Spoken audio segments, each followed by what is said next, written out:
Tervist, tervist. Nii, tänases videos vaatame siis, mis on teie tõeline eesmärk ja tee selleni, selle eesmärgini ja vaatame seda siis sünnipäeva järgi. Igaüks saab siis kaasa arvutada. See on siis see, mis ma rääkisin ka metsajalutuskäigu videos, et see on seotud siis elude numbriga. Nii et kes teab oma elude numbrit, siis sellel on väga lihtne, aga nüüd me vaatame natukene neid numbreid, mis tulevad enne seda elude numbrit. Ja täna teeme siis teie sünnikuupäeva põhjal arvutuse, mis aitab välja selgitada teie tõelise eesmärgi, teie elutee tegeliku sihi. Ja lisaks näitab see arvutus ja selle analüüs ka teed selle eesmärgini ning toob esile omadused, mis teil tuleb sellel teekonnal siis läbi teha, arendada. See muidugi ei tähenda seda, et sünnikaardi analüüs ei ole oluline, et sünnikaardis te näete hästi palju oma neid positiivseid külge, samuti ka negatiivseid külge ja siis saate ka iga negatiivse omaduse kohta ka sellise soovituse. aga elude number on ka üks väga oluline asi ja on üsna huvitav, et sõltuvalt teie sünnikuupäevast võib teie tõelise eesmärgi arv koosneda kas ühest või kuni 5 numbrist. Ja kui arvutuse tulemusena saate ühe numbri, siis see tähendab seda, et oma ülesande täitmiseks on teil üsna lihtne teekond. Ja see on siis lihtsalt üks sihtmärk ja see ongi teie tõelise eesmärgi number. Kui aga tulemuseks on 5 numbrit või näiteks 2 numbrit või 3 numbrit, et 5 numbrit on siis selline maksimaalne arv, mis võib kokku tulla, siis näitab see mitte ainult teie tõelist eesmärgi, vaid ka samm-sammulist plaani selle saavutamiseks. Ja kui arvutuse käigus saadud arv koosneb mitmest numbrist, siis on tõelise eesmärgi number selle arvu viimane number ehk siis elude number. See, millega me oleme harjunud. Ehk siis isegi meistrinumbritel kokku liites siis see viimane number, aga kohe ma räägin ja näitan teile siis seda arvutust ka. Ja kõik eelnevad numbrid näitavad aga teed ja samme, mis tuleb eesmärgi saavutamiseks läbida.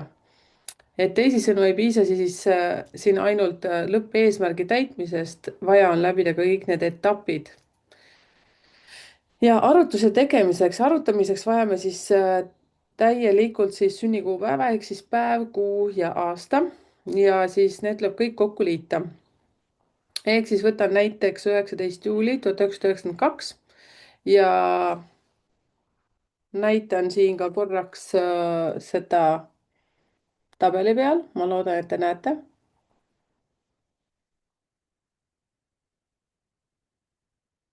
Ja kui nüüd on tagurpidi, eks te andke märku, aga minu meelest niimoodi peaks ikka kõigetpidi teil näha olema.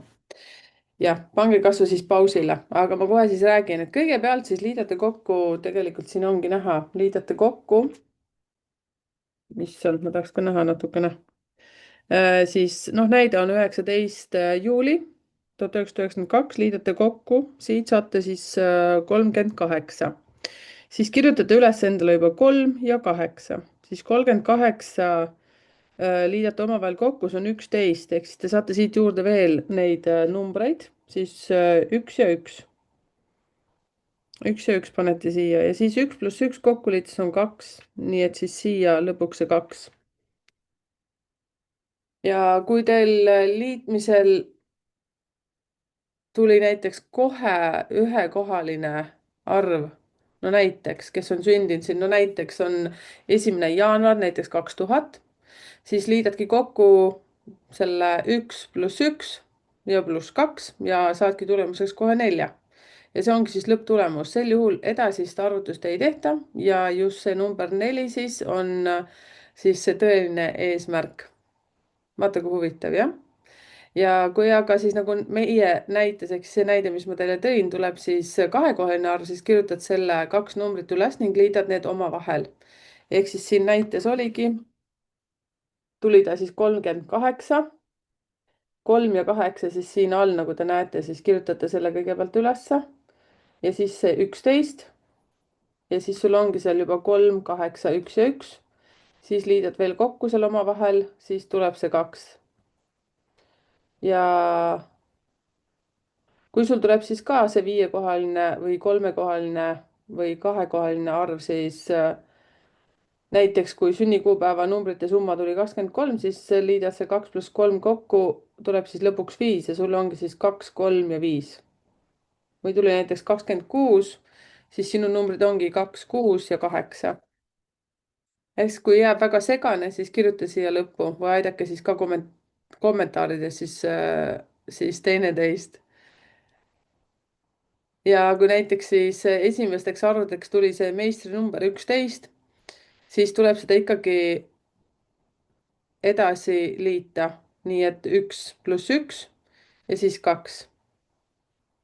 ehk siis selle video eesmärk on siis nii, et see viimane number, mis sinna tuleb, on see lõppfaas, kuhu sa pead jõudma ja siis need eelmised numbrid seal on siis see protsess. vot niimoodi. ja siin numbris on siis see, et kombinatsioon 3, 8, 1, 1 ja 2. ehk siis viimane number 2 on selline peamine eluülesanne ja numbrid 3, 8 ja 1, 1 näitavad siis aga seda eluetappi, mis tuleb läbida, et selle eesmärgini jõuda. siin muidugi teie, kellel teil on siis need meistrinumbrid, siis teie jaoks võib-olla jääb see nagu kahtlane, et aga miks nii, aga selles videos on see lihtsalt selline, see informatsioon, nii et võta või jäta. ehk siis selle näite puhul 3, 8, 1, 1 ja 2, et mis siis tuleks teha? eks kõigepealt aktiveerub siis see number 3 siin näite puhul, et see tähendab, et inimene peab saama hariduse, kujunema oma ametis ja saavutama enesekindluse. seejärel tuleb 8. ma vaatan siia alla, seepärast et siin on mul see tabel, mis näitab siis vajadust õppida vastutust, iseseisvust, otsuste tegemist ning nende eest vastutamist. seejärel tuleb 2 ühte. Need näitavad, et inimene peab õppima iseennast mõistma, tunnetama oma väärtust, jõudu ja sisemist iseseisvust. ja alles pärast seda on võimalik luua tõeliselt õnnelikult ja tasakaalustatud suhted. aga teine võimalus näiteks sama eesmärgiga võib juhtuda, et arvutuste tulemuseks tuli näiteks 2, 9, 1, 1 ja 2. siis lõpp on ju samamoodi 1, 1 ja 2. ja siin on lõppeesmärk samuti see 2, mis tähendab suhete loomist, aga tee selleni on hoopis teistsugune. ehk siis esimene number 2 näitab, et inimene astub suhtesse väga varakult näiteks, ajal, mil ta pole selleks veel tegelikult valmis. siis järgneb see number 9, mis sümboliseerib võib-olla konflikte, see on Marsi energia, vastasseis, pinged, enesekehtestamine näiteks partnerite vahel. ja selline olukord viib sageli selleni, et inimene jääb mõneks ajaks võib-olla üksi, siis seejärel tuleb 2 ühte, mis tähendavad siis eneseleidmise perioodi. inimene mõistab oma väärtust, iseseisvust ja sisemist jõudu. ja alles siis saab ta taas luua suhte, et seekord siis küpsema ja harmoonilisema. seega on mõlemas näites lõppeesmärk sama, ehk siis see number 2, aga teekond selleni on siis hoopis teistsugune. eks esimesel juhul võib inimene suhete loomisega mitte kiirustada, teisel juhul astub ta suhtes liiga vara, mis toob kaasa konfliktid ja pausi, mille jooksul ta õpib ennast siis tundma. seetõttu on oluline meeles pidada see viimane number, näitab siis peamist eluülesannet. eelnevad numbrid näitavad teed selleni justkui elu kontrollnimekiri, et mida sa pead siis selleks tegema, et sinna jõuda. ja ma loodan, et te tegite oma arvutused ja olete valmis siis kuulama nende numbrite tähendust. ja ma proovin võimalikult kiiresti panna siis ka need ajamärgid siia video alla kirjeldusse või siis tulevad need kommentaaridesse. et kui need nüüd kohe ei ole siin need ülevalt, siis palun olge kannatlikud, need tulevad mingi aeg siia ja kui sa nüüd ise leidsid oma numbrid üles, siis sa võid ka need ajamärgid panna siis ka enda puhul näiteks, et see 2 või 7 või 8 või 9 olid seal sinu puhul nii ja siis sa võid panna need ajamärgid sinna ülesse. vot. ja siis soovitan selle analüüsi juures siis teha rahulikult see kalkulatsioon endal valmis. kui sa nüüd väga hästi aru ei saanud, vaata videot alguse poole, siin mõned minutid tagasi, siis kõigepealt vaadake seda viimast numbrit, see on siis see teie peamine eluülesanne. ja jäta praegu ära see, et kui sul olidki seal meistrinumbrid on ju 11, 22, 33, 44, siis lihtsalt vaata praegu seda viimast numbrit. ja seejärel siis analüüsi eelnevaid numbreid alates esimesest, et mõista, milline on see sinu elu eesmärk, tähendab, et milline on see liikumine selle eesmärgi saavutamiseks niimoodi. number 1. Number 1 on siis päikeseenergia. Päike on see, mille ümber kõik tegelikult pöörleb ja ilma milleta pole see protsess võimalik. Ja päike sümboliseerib siis inimeste puhul siis seda mina, meie teadvus, meie ego. Ja ühe energiaga inimese vaate ja suhete aluseks teiste inimestega on selline idee, et mina olen olemas, mina olen peamine ja mina suudan. Ja siin on oluline keskendumine iseendale, mitte teiste inimeste vajadustele ja teiste inimeste vajaduste eiramisena, vaid teadmisena, et me ise oleme oma elu keskpunktiks. Ja see tähendab arusaamist, et just meie oleme iga olukorra keskmes, mis meie elus toimub. Me ei ole väike ja tähtsusetu inimene, kellest midagi ei sõltu, vaid oluline osa igast protsessist. Ja sellise energia puhul on tähtis mõista, millistes olukordades avaldub teie vajadus olla liider, silmapaista ja tähelepanu keskmes olla. Ja see vajadus on olemas kõigil, kellel on neid number ühtesid seal selles kombinatsioonis.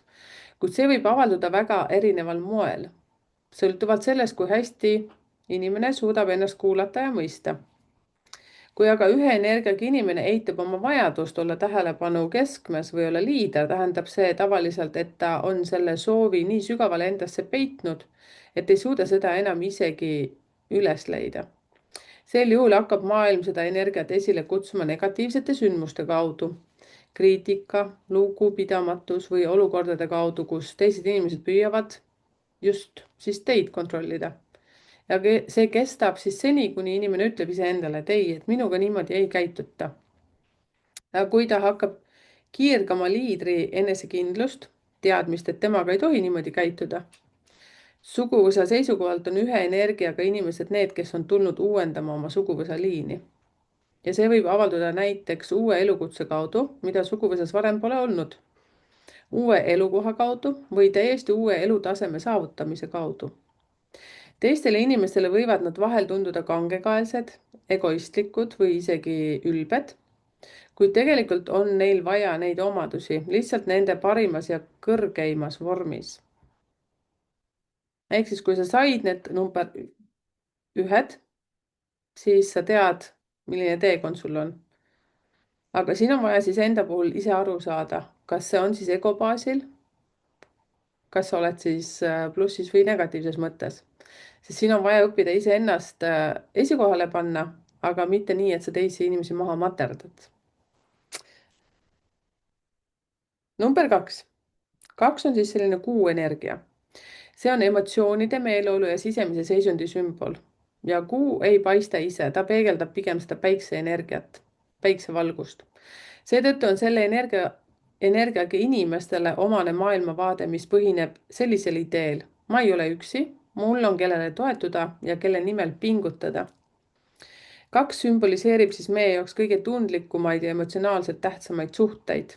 Suhted vanematega, suhted lastega ja suhted armastatud inimestega. Ja kui stabiilsed ja rahulikud need suhted on, kui vähe on neis ärevust ning kui palju on usaldust, hoolivust ja vastuvõtmist, sellest sõltub suuresti 2 energiaga inimese edu kõigis eluvaldkondades. 2 tähendab rahulikku ja aeglast rütmi. See on tegutsemine pausidega, mõtlemisega, kahtlemiseks, tasakaalu taastamiseks. Tugevad emotsioonid, nii negatiivsed kui ka positiivsed, võivad sellise inimese tasakaalust välja viia ning nõuavad seejärel aega taastumiseks. Ja 2 energiaga inimesel on väga oluline, et tema lähedases ringis oleks päikseline inimene, keegi, kes inspireerib oma optimismi, hea tuju, edu ja karismaga. Ja kuna kuu peegeldab päikesevalgust, on väga oluline, kes on meie kõrval, milline on meie partner, sõber või äripartner. Ja paljud 2 energiaga inimesed on märganud, et kui nende ellu ilmub energiline ja optimistlik inimene, hakkavad ka nende enda asjad paremini minema. Ja maailm tundub palju helgem. Negatiivses vormis võib see energia väljenduda tugevas sõltuvuses teistest inimestest või nende arvamustest. Mõni väga valju ja domineeriv inimene võib neid ärritada, eriti kui neid pidevalt selle inimesega võrreldakse. Ja 2 energiaga inimestel on väga oluline luua enda ümber rahulik ja tasakaalustatud keskkond, kus pole liigset kiirustamist, pinget ega kaost. kõige tähtsam on leida õiged inimesed enda kõrvale ja samal ajal hoida kontrolli emotsionaalse või materiaalse sõltuvuse üle. Vot nii, kui te saite sinna oma kombinatsiooni number 2, siis kommenteerige. Number 3 ja 3 on planeedi Jupiter energia. Jupiter on kõige heldem ja soodsam planeet, selle põhimõte on laienemine ja sotsiaalne edu. 3 energiaga inimeste maailmavaate aluseks on selline idee. Ma olen loov ja ma olen seda väärt. Jupiter suurendab seda, mis juba olemas on. Seetõttu püüdlevad selle energiaga inimesed arengu, loomingulise loomise ja selle poole, et muuta paremaks kõike, millega nad tegelevad. Ja kui nad töötavad teadmiste valdkonnas, püüavad nad saavutada rohkem kui nende õpetajad ja saada oma erialal autoriteediks. Kui nad tegutsevad praktilises valdkonnas, tahavad nad mitte ainult oma tööd hästi teha, vaid ka arendada seda edasi. Kasutades uusi tehnoloogiaid, tööriistu või parandades olemasolevaid protsesse. 3 on ka suhtlemise ja sotsiaalse aktiivsuse energia. Seetõttu on need inimesed sageli suunatud suhtlemisele või tööle, mis on seotud siis rääkimise ja ideede jagamisega, blogipidamised, sotsiaalmeedia. Ja 3 on samuti õpetamise energia. Sellise energiaga inimesed võivad ühel või teisel viisil õpetada teisi, kas õpetajatena, coachidena, mentoritena. Ja neil on oluline saada ühiskonnalt positiivset tagasisidet ja näha, et nende tegevust hinnatakse. Selle energia eripära on see, et selle kandjad usuvad siiralt iseendasse, oma ideedesse ja võimalustesse. Mida optimistlikumad nad on, seda soodsamalt maailm neisse suhtub. Samuti meeldib neile viibida kohtades, kus on tunda jõukuse ja luksuse energiat. Kui sa said number 3, siis kommenteeri siia. Number 4 ja 4 on varjuplaneedi rahu energia. Te, kes te olete nende planeedi maailmas, olete tugevad, siis võite ka siia kommenteerida veel juurde. Meil oligi Leaga kusjuures hästi huvitav selline video, kus me siis võrdlesime. Lea siis pani oma need planeedi mõjud sinna iga grupi juurde, aga siin ei ole sellest siis nüüd konkreetselt juttu. Ja see on tuleviku energia. See energia suunab tähelepanu kõigele, mis asub väljaspool meie sisemaailma, välisele kuvandile ja nähtavale küljele. 4 energiaga inimeste maailmavaate aluseks on 2 ideed ja lähenemist. Ma suudan rohkem, ma vajan rohkem. Ma olen kangekaelne, ehk siis vastupidav. Ja 4 sümboliseerib stabiilsust, 4 seina ja 4 tugipunkti. Selle energia puhul on oluline, et inimese kodune keskkond ja perekondlikud suhted oleksid korras, sest just see annab aluse ja jõu tegutsemiseks välises maailmas. Ja edu väljaspool kodu on 4 energia inimese jaoks väga oluline. Kui seda pole, võib tekkida rahulolematus ja tunne, et saavutused pole piisavad. Sellised inimesed vajavad võimalust teha midagi suurt ja tähendusrikast, mille kaudu nad saavad ennast näidata ja saada tunnustust. Neil võib olla raske nii inimestega lähedaseks saada kui ka suhetest lahkuda. Nad on otsekohesed ja võivad mõnikord tahtmatult teisi solvata, lihtsalt tõtt rääkides. Nende elus võib aeg-ajalt tekkida tasakaalutus stabiilsuse soovi ja impulsi vahel teha ootamatuid, radikaalseid või loomingulisi otsuseid. Sageli tuleb edu nende juurde elu teises pooles. Kui sa said number 4, siis ka kommenteeri siia. Number 5. Number 5 on planeedi Merkuuri energia ja see on kiire ja särav energia, mis sümboliseerib aktiivsust, impulsi ja uudishimu elu vastu. Selle energiaga inimeste maailmavaade keskmine selline või keskmes olev idee on ma olen vaba. Ja elu vastu saab olla uudishimulikult ainult siis, kui inimene tunneb end vabana, kui ta ei tunne, et teda piiratakse. Tal on vabadus väga oluline. Seetõttu mõjuvad 5 halvasti kõik olukorrad, mis teda piiravad. Liiga range töögraafik, kohustused, inimesed, kes midagi keelavad või tekitavad pingelist õhkkonda. Sama kehtib ka võlgade ja raskete rahaliste kohustuste kohta. täielik vabadus pole küll meie maailmas võimalik, kuid vähemalt mõni eluvaldkond peaks andma talle sellise tunde, vabaduse tunde. See võib olla näiteks paindlik töögraafik, siis või siis selline paindlik koostööpartner, kes ei esita piiravaid nõudmisi. Ja 5 energiaga inimesed vajavad ka sotsiaalset tunnustust, kiitust, komplimente ja imetlust. Lisaks vajavad nad inspiratsiooni ja motivatsioonivoogu. Kui tekib idee, mis neid inspireerib, kogevad nad tugevat emotsionaalset tõusu. Ja see on ka informatsiooni energia, seega on väga oluline, millist infot nad tarbivad ja jagavad. Eks oma ümbruskonda tuleks vaadata. Positiivne ja optimistlik info aitab nende energiat parandada. Vaat nii, kommenteerige siia, kes te saite number 5.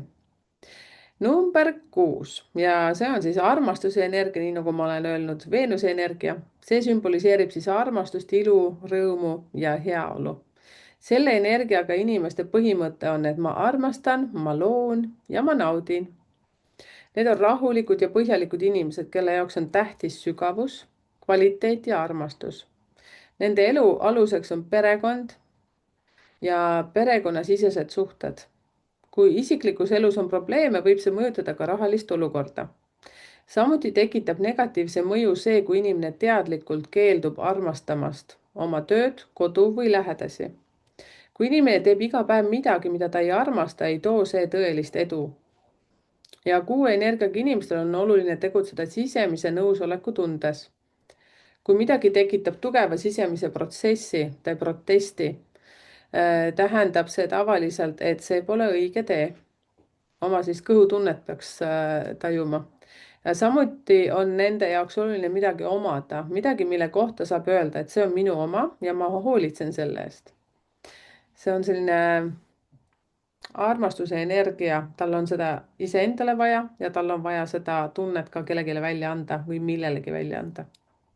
Ehk siis, kui sa said number 6 energia, siis kommenteeri ka siia. Number 7.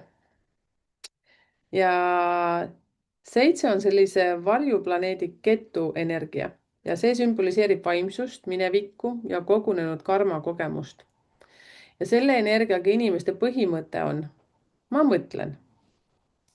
Sageli võib neid kuulda ütlemas, et ma mõtlen selle üle, ma pean selle läbi mõtlema. Ja väljaspoolt võib tunduda, et nad on aeglased või otsustusvõimetud, kuid tegelikult elavad nad paljusid olukordi läbi oma siin mõttetasandil, analüüsides kõiki võimalikke variante. Ehk siis eestlaslikult tark ei torma. Enne otsustamist koguvad nad sageli palju infot ja uurivad teiste inimeste kogemusi. Nende elu kujuneb suuresti selle järgi, et mida nad usuvad. Neid on raske milleski ümber veenda ja muutus tuleb ainult siis, kui nad ise oma uskumusi muudavad. Need inimesed võivad tunduda salapärased. Isegi kui nad midagi ei varja, jääb teistele sageli tunne, et nende mõtetes on midagi enamat. Nad võivad näida sellised kinnised, lukustunud, kuid tegelikult on nad väga tundlikud ja haavatavad. Vaat nii. Kui teil oli siin number 7, siis ka kommenteerige siia. Number 8. Ma tuletan veel siin meelde siis, kui te saite siin kas ühe numbri, siis see on juba teie see eesmärk, ehk siis see ongi nagu elude number. Kui te saite 3 numbrit, 4 numbrit, 5 numbrit, vist 5 on äkki maksimum saada, siis see viimane number on see lõppfaas, kuhu te tulema peate. Aga need teised numbrid siin ees on kõik sellised etapid siis, mis protsessid te peate läbi käima selleks, et saada selle lõppfaasi. Analüüsige oma elu selles suhtes, et ja vaadake, kui palju need on teid trigerdanud. Kas te olete neid asju läbi käinud? Need kõik teid kuidagi mõjutavad kogu aeg. Ükskõik, mis vanusest sa ka ei oleks. Nii, number 8 ja see on siis planeet Saturni energia. Ja selle energia selline keskne idee on, et ma olen tugev, ma suudan. Ja Saturn üleüldse see number 8 siis sümboliseerib vastutust, distsipliini ja külma tahtejõudu. Ja 8 energiaga inimesed on tugevalt tulemusele orienteerutud. Neid ei huvita väikesed eesmärgid, neid köidavad suured ja tähendusrikkad saavutused. sageli peavad teised neid väga tugevateks inimesteks ja tegelikult on nende tugevus sageli kujunenud elu raskete kogemuste kaudu. nii et kommenteerige teie, kellel teil on kas elude number 8 või siis teil on seal kombinatsioonis 8. kas teil on midagi sellist olnud? Nad õpivad vastupidavust, sest elu sunnib neid selleks. ja 8 on võimuenergia, need inimesed on sageli head juhid ja organiseerijad ja nad suudavad juhtida nii protsesse kui ka inimesi. ja huvitav paradoks on see, et mida raskem on olnud nende elu, seda lahkemaks ja mõistvamaks nad sageli muutuvad. ja samuti on nende elus üks eripära, et see, mida nad väga kardavad, siis see kipub sageli ka juhtuma. nii et lükake see hirmuenergia siis positiivseks tulevikuenergiaks, oleviku vormis. seetõttu on oluline oma hirme teadlikult juhtida. sina, kes sa said sinna number 8, siis kommenteeri siia. ja viimane number 9 ja see on Marsi energia ja selle energiaga inimeste põhimõte on, et ma olen tark. ma tean. Nad hindavad kõrgelt oma intellekti ja tunnevad rõõmu, kui teised seda tunnustavad. Neile meeldib, kui nende käest küsitakse nõu või arvamust ja sageli tunnevad nad juba lapsepõlvest, et nad teavad, kuidas elu toimib. Nad armastavad koostada tegevusplaane nii endale kui ka teistele. ja negatiivses vormis võib see väljenduda selles, et nad annavad nõu ka siis, kui seda ei küsita tema käest. Nad on sotsiaalsed inimesed ja tahavad, et neid märgataks. ja see Marsi energia tähendab ka võitlust ja jõudu, seetõttu paneb elu neid aeg-ajalt proovile. Nende jaoks on oluline õppida väljendama oma tugevaid emotsioone ilma agressioonita, kuid samal ajal neid ka mitte alla surudes. ja kui sa said nüüd näiteks number 0 sinna süsteemi, mõni sai võib-olla 20 sinna, et siis 0 sümboliseerib tsüklilisust ja uuesti alustamist. ja oluline pole mitte 0 ise, vaid see, millise numbri järel see on. just seda energiat 0 siis võimendab ja paneb korduma. ehk siis tuletan siin ka meelde, et kui sa tunned ennast seal mingis teatud numbris kas negatiivsena, eks ju, siis järelikult ta võimendab seda negatiivsust, aga mina oma kanalil vähemalt tahan alati siis ikkagi viidata sellele, et me saame kõik selle negatiivse energia tõsta siis positiivse peale. jah, et see tähendab seda, et kui oleme selles valdkonnas ühe ülesande lahendanud, siis ilmub peagi uus, see 0 nagu võimendab seda. ja 0 suunab meie tähelepanu korduvalt just sellele eluvaldkonnale, mille energiaga ta seotud on. vot nii, see ongi siis tänane informatsioon. nii et kui veidi jäi segaseks, siis kuula seda videot uuesti ja pane kommentaaridesse, mis numbrid sina said. kas või lihtsalt niisama numbrid. ja kui soovid jagada midagi meiega, siis sa saad seda teha. ja tuletan veel meelde, et see on ainult üks väike piisk kogu süsteemist, et selleks, et iseendast paremini aru saada, siis selleks ikkagi soovitan oma isiklikku sünnikaarti ja isiklikus sünnikaardis siis seal on väga palju valdkondi siis, mida saab vaadata. nii siis seda isiksust, vaimsusest tuleb välja siis sinu eelmiste elude kogemused, ametid, mis sulle sobivad ja suhted ja tervis ja sinu hingemissioon, mis toetab siis sinu seda elude numbrit, millest me siis ka praegu rääkisime. ja kutsun kindlasti siis vaatama ka numbritekeel.ee kodulehekülje pealt, seal on erinevaid variante, kuidas siis ennast rohkem uurida, liituma uudiskirjaga ja siis ka suletud Facebooki grupp Numbrite Keel, kuhu ma panen aeg-ajalt ka erinevaid teste ja natukene muud informatsiooni. ja siis leiab ka sotsiaalmeedias siis Facebook, Instagram, TikTok ja vot sellised lood, nii et kommenteerige siia ja jagage informatsiooni ja minul oli see info igastahes juba pikalt teada ja ma mõtlesin, et ma jagan seda ka teiega, sellepärast et meie sünnipäev, kuu ja aasta ei ole ainult siis lõpus, ütleme siis see elude number ja mõned on väga õnnelikud selle oma meistrinumbri üle, mis võib-olla ei olegi sul veel üldse aktiviseerunud. nii et tööd on palju iseenda kallal, nii et kõige parem, mida me enda jaoks teha saame, siis õppida iseennast tundma. vot nii, mina olen Merike ja Numbrite Keel. nii et vahvat pusimist enda kallal. tšau.